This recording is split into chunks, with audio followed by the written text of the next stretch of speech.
l'entrepôt du bricolage, on s'y retrouve tous.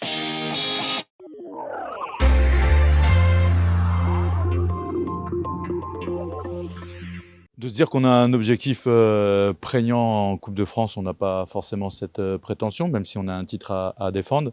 Mais au-delà de la Coupe, c'est reprendre les habitudes du haut niveau, de la compétition.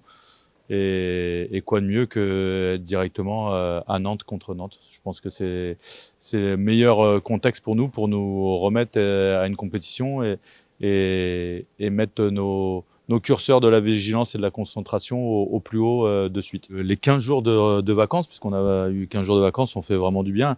Depuis, on est reparti au travail. On a fait plutôt une très très très bonne préparation. Maintenant, comme je l'aurais dit avant la séance de ce matin, on avait fait une bonne préparation estivale et on sait que ça augure pas forcément d'une belle suite, donc il faut être vigilant. Et la compétition, c'est la vraie vie, donc c'est très bien de s'être bien entraîné pendant cette période, mais la période de compétition sera le vrai évaluateur. Alors, Yann sera toujours indisponible, encore une petite semaine, quelques jours. Donc suite à sa blessure à l'Euro. Mais là, c'est blessé pendant la préparation sur le tournoi à Châtellerault. Donc qui, pareil, devrait revenir en début de semaine, si tout va bien et si l'évolution se passe correctement. Hugo, pendant un trêve hivernal, s'est blessé au dos et lui sera toujours à l'arrêt encore pendant un petit moment. Sinon, pour les autres, tout va bien. On a 3 déplacements là. On va à Nantes, on va à Nîmes et ensuite on va à Chartres. Donc 3 déplacements de suite. C'est pas si simple que ça à aborder.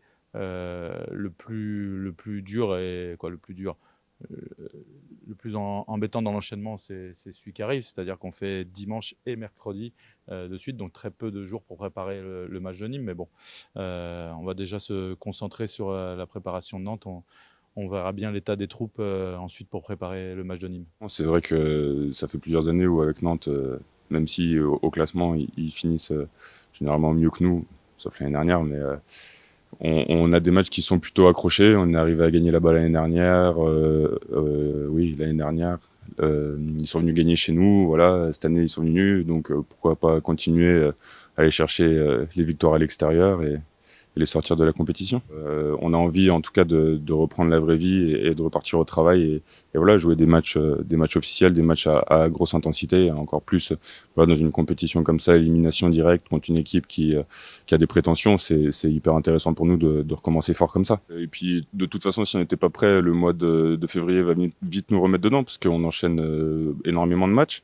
Après, voilà, on a encore très bien travaillé là au mois de janvier. On a eu des matchs de préparation qui ont été de bonne qualité. Donc, en tout cas, tout est encourageant pour le début de cette reprise.